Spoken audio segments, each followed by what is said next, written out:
Hello everyone, tarot with M Singh में ma'am Singh आप सभी का बहुत बहुत स्वागत करती हूँ। हमेशा की तरह मैं आ गई हूँ आपके लिए एक और नई रीडिंग के साथ। आज की रीडिंग का टॉपिक है अचानक से आपकी लव लाइफ में क्या एक्सपेक्टेड है, इमीडिएट एक्शन क्या होगा। अचानक से ऐसा क्या होने वाला आपकी लव लाइफ में जो बिल्कुल अनएक्सपेक्टेड होगा।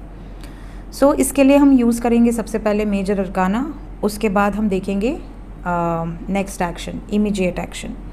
तो सबसे पहले हम देखेंगे अचानक से क्या एक्सपेक्टेड है। तो जब तक मैं शफ़ल कर रही हूँ अपने पर्सन के बारे में सोचिए, उनका नाम ले लीजिए एटलीस्ट 3 टाइम्स ताकि ज़्यादा से ज़्यादा एनर्जीज़ आप तक पहुँच सकें।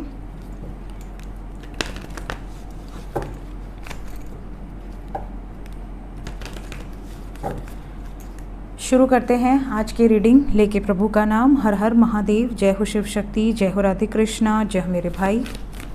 प्लीज़ हमें बताएं एंजल्स, मेरे व्यूवर्स जिस भी व्यक्ति के बारे में सोचकर ये रीडिंग देख रहे हैं उस व्यक्ति का इमीडिएट एक्शन क्या हो सकता है। अचानक से इस रिश्ते में क्या एक्सपेक्टेड है।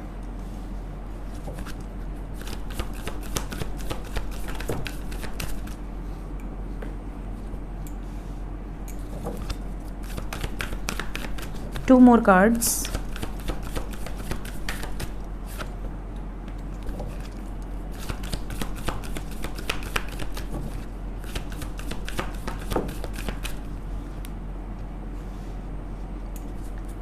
बॉटम ऑफ द डेक से है एम्प्रेस। सो सबसे पहले अचानक से अनएक्सपेक्टेड चेंज जो आपको दिखेगा आपकी लव लाइफ में, वो ये दिखने वाला है कि अगर कोई रिलेशनशिप में बैकआउट कर रहा था, चाहे मैरिड कपल हो या अनमैरिड कपल हो। कई बार मैरिड कपल में स्पाउस बैकआउट कर लेते हैं because of some third party involvement, कि भाई मदर इन लॉ से नहीं जम रहा है तो पीछे चले गए, अपने मायके चले गए या घर से बाहर चले गए, या किसी का इंटरफेरेंस बहुत ज़्यादा है तो भी सेपरेशन हो जाता है, या फिर एडजस्ट नहीं कर पा रहे हैं, छोटी छोटी बातों पे मिसअंडरस्टैंडिंग हो रही है तो भी सेपरेशन हो जाता है। तो चाहे आप मैरिड कपल हों, सेपरेटेड हों, या अनमैरिड कपल हों, सेपरेटेड हों, because of some involvement related with Surya, that is father का इन्वॉल्वमेंट हो गया, या सोसाइटी का इन्वॉल्वमेंट हो गया, या किसी डोमिनेटिंग एनर्जी का इन्वॉल्वमेंट हो गया, या आप लोग करियर प्लेस पर मिले थे और किसी कंपनी के कारण आप लोगों को अलग कर दिया गया कि नहीं भाई ऑफिस में ये सारी चीज़ें अलाउड नहीं हैं, तो अगर आपको अलग जगह भेज दिया गया, इनको अलग जगह भेज दिया गया, मतलब बॉस का इन्वॉल्वमेंट हो गया। तो कहीं ना कहीं किसी अथॉरिटी का अगर इन्वॉल्वमेंट है तो भी, और अगर आप मैरिड कपल हैं तो भी, यहाँ पर ऐसा लग रहा है कि आप दोनों के बीच में जो भी प्रॉब्लम्स थी बिकॉज ऑफ समवन्स इन्वॉल्वमेंट वो दूर हो जाएगी। ये सबसे पहला अनएक्सपेक्टेड, ये सडन चेंज है। इसके लिए ये भी नज़र आ रहा है कि आपके partner out of the box जाकर कुछ निर्णायक फैसले ऑलरेडी ले चुके हैं, आपके सामने बस रिजल्ट्स आना बाकी है। आउट ऑफ द बॉक्स जाकर मतलब कि फॉर एग्जांपल आप जिस व्यक्ति से प्रेम करते हैं वो आपके कल्चर का, आपके ट्रेडिशंस का, आपके कास्ट का नहीं है। आप दोनों ने प्यार तो कर लिया, बट जब बात कमिटमेंट की आई, शादी की आई, फैमिली से मिलने की आई, मिलवाने की आई, तो किसी एक ने बैकआउट कर लिया, पल्ला झाड़ लिया, नहीं भाई हमारी फैमिली तो नहीं मानेगी। ये तो मुझे पहले से पता है, मैंने तुम्हें पहले ही कह दिया था कि भाई फैमिली नहीं मानेगी। फिर आपने अगर उनसे एक्सपेक्ट किया कि ठीक है फैमिली नहीं मानेगी तो हमने फैमिली से पूछ के तो प्यार किया नहीं है, तुम तो मेरे साथ हो ना, तो हो सकता है उन्होंने उस पर भी पल्ला झाड़ लिया हो कि नहीं भाई हम भी तुम्हारे साथ नहीं हैं।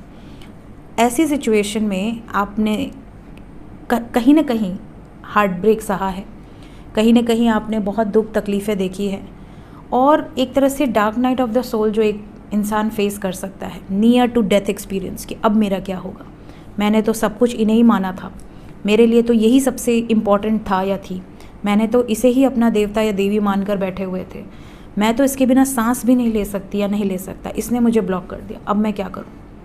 इस तरह की सिचुएशन में किसी ने आपका साथ छोड़ा था, वो व्यक्ति अनएक्सपेक्टेडली वापस आ सकते हैं, वो वापस आएंगे, और आप में से काफ़ी लोग ऐसे होंगे जिन्हें ऐसे वर्डिंग्स उनकी तरफ से सुनने मिलेगी कि ये बॉन्ड इनसेपरेबल है, ये जो कनेक्शन है इसको मिटाया नहीं जा सकता, ये अनब्रेकेबल बॉन्ड है, टूटेगा नहीं। तो कहीं ना कहीं मजबूत जोड़ है। इस तरह की बॉन्डिंग हम दोनों की है कि प्रॉब्लम्स आई ज़रूर, बट हम दोनों एक दूसरे को भूल नहीं पाए। तो ऐसी सिचुएशंस भी काफ़ी लोगों के साथ होंगी कि आपके पार्टनर सब कुछ जानते हुए कि कास्ट अलग है, रिलीजन अलग है, कल्चर अलग है या एज डिफरेंस है, अगर वो पीछे हट गई थी या हट गए थे, वो भी रिटर्न आएंगे, बिकॉज़ यहाँ भाग्य आप लोगों की लव लाइफ में सपोर्ट कर रहा है। भाग्य के सपोर्ट के साथ आपके पावर इस वक्त स्ट्रेंथ में है। इस वक्त लियो की एनर्जी बहुत स्ट्रांग है, वी हैव लियो एनर्जी, और अगेन वी हैव फायर, मेष राशि, और यहाँ पर एक कंसिस्टेंसी है मकर की। कहीं ना कहीं ऐसा है जैसे जो भी ये एक्शन लेंगी या लेंगे वो कंसिस्टेंट रहेगा। ये नहीं कि आज आपके फेवर में डिसीजन लें और 2 दिन बाद कह दें कि नहीं नहीं यार ऐसा नहीं पॉसिबल है, फिर 4 दिन बाद वापस आएँ और कह दें नहीं नहीं हम तो तुम ही से शादी करेंगी। तो ये नहीं होगा। यहाँ ऑन एंड ऑफ वाली सिचुएशन है ही नहीं, यहाँ कंसिस्टेंसी है। यहाँ जो भी फाइनल होगा वो एक तरह से डेस्टिन्ड होगा और वो चीज़ें होकर रहेंगी। सो ये अचानक से आपके रिलेशनशिप में होने वाला है जो कि नज़र आ रहा है। Let's check some more cards. Please हमें बताएं ये नई शुरुआत मेरे व्यूअर्स के साथ कितने टाइम पीरियड में हो सकती है।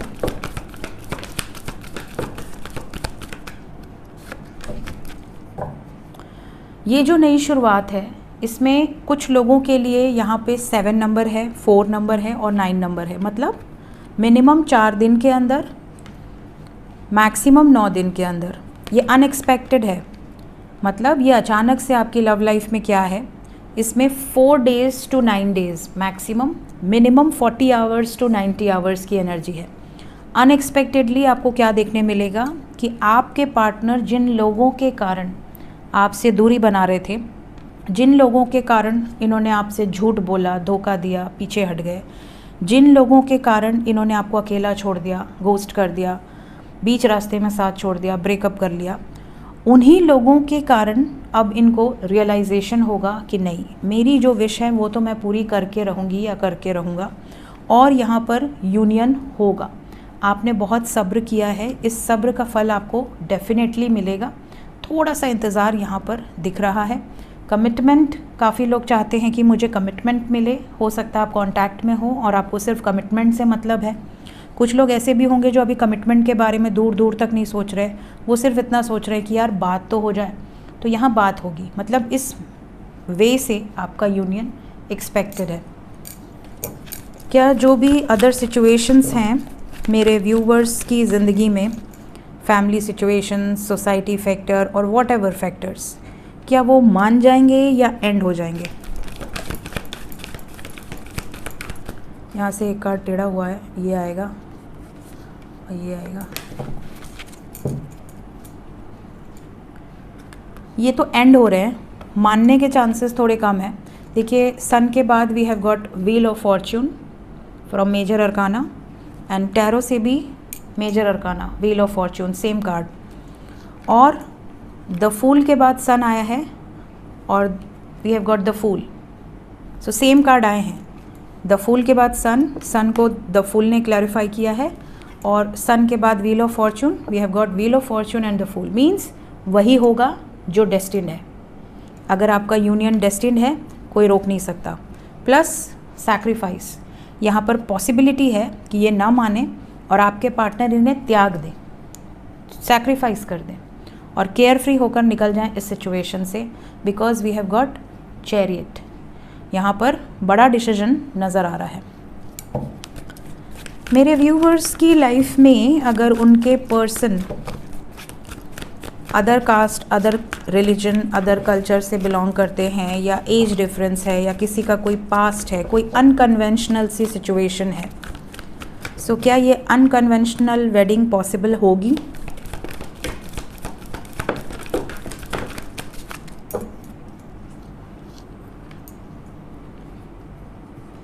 देखिए डेविल के बाद we have got strength from major arcana and we have got this same energy.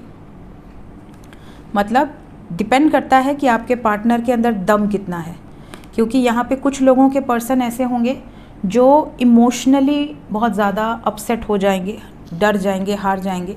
कुछ लोगों के पर्सन बातचीत करते रहेंगे बट दूर से। बट यहाँ मैंने जो पूछा है कि क्या आउट ऑफ द बॉक्स जाके एक्शन लेंगे, and we have got harmony. तो एंड पावर। तो यहाँ डेफिनेटली इनको कुछ लॉसेस सहने पड़ेंगे, कुछ इमोशनल लॉस, क्योंकि सैक्रिफाइस की एनर्जी है। अगर सिचुएशन बैलेंस नहीं हुई तो इमोशनली अपसेट रहेंगे, लेकिन समय भी लगेगा, थोड़ा समय लग सकता है, बट आपकी विश पूरी होगी। 2 चीज़ मैं आपको दिखाऊंगी। पहला तो है 369, जो कि आपकी विश फुलफिलमेंट की गारंटी दे रहा है कि आपका जो भी सिचुएशन हो वो विश पूरी हो जाएगी। और दूसरा हमारे पास है 786, जो कि लकी नंबर है, 786।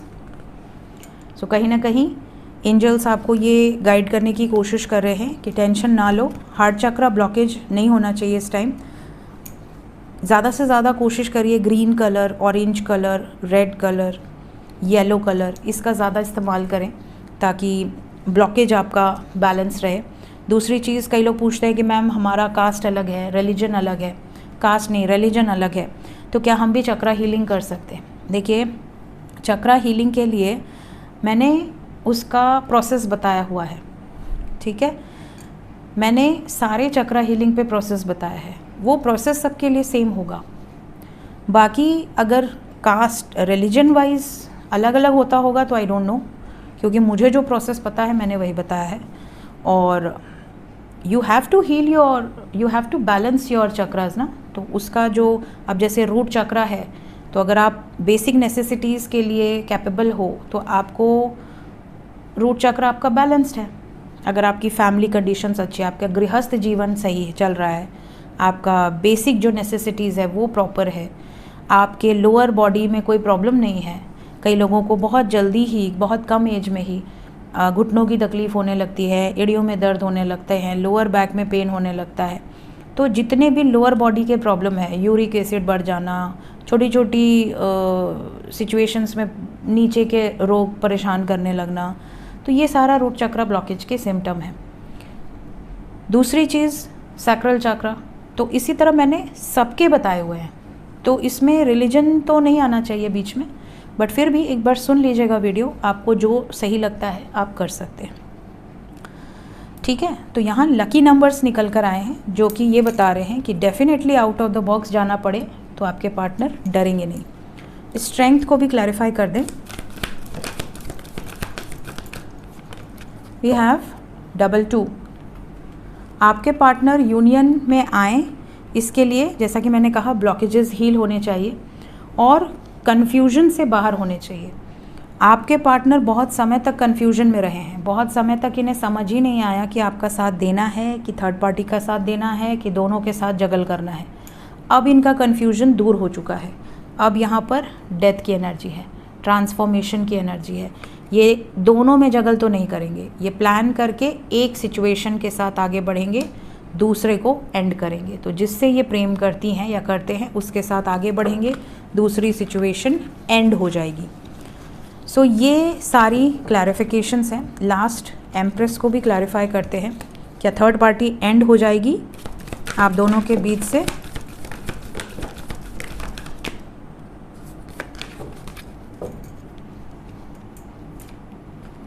इमोशनली विड्रॉ कर लेंगे आपके पार्टनर उस थर्ड पार्टी से। थर्ड पार्टी चाहे जो भी सोचे, आपके पार्टनर उनसे बातचीत बंद कर देंगे, उनसे डिटैच हो जाएंगे या इमोशनली विड्रॉ करेंगे उस सिचुएशन से। ये एनर्जी यहाँ पर दिख रही है। दूसरी चीज़, we have the word ending of a cycle. तो मदर यूनिवर्स की एनर्जी यहाँ पर इनको गाइड करेगी। इनकी इंट्यूशन की ही ये सुनने वाली हैं या सुनने वाले हैं, किसी की भी गाइडेंस को ये फॉलो नहीं करेंगे, सिर्फ और सिर्फ अपनी इंट्यूशन की सुनेंगे। तो ये जो भी एनर्जी निकल कर आई है, ये जो मैंने टाइम लिमिट बताया था शुरू में, 4 से 9 दिन के अंदर की एनर्जी इस टाइम पीरियड के अंदर बहुत सारे लोगों से रेजोनेट करेगी। तो अचानक से आपकी लव लाइफ में क्या एक्सपेक्टेड है, इमीडिएटली एक्शन क्या एक्सपेक्टेड है, ये सब मैंने आपको इस रीडिंग में बताया है। होप आपको ये रीडिंग अच्छी लगी होगी। अच्छी लगी हो तो लाइक कीजिएगा और मिलते हैं नेक्स्ट रीडिंग में। Take care, bye bye.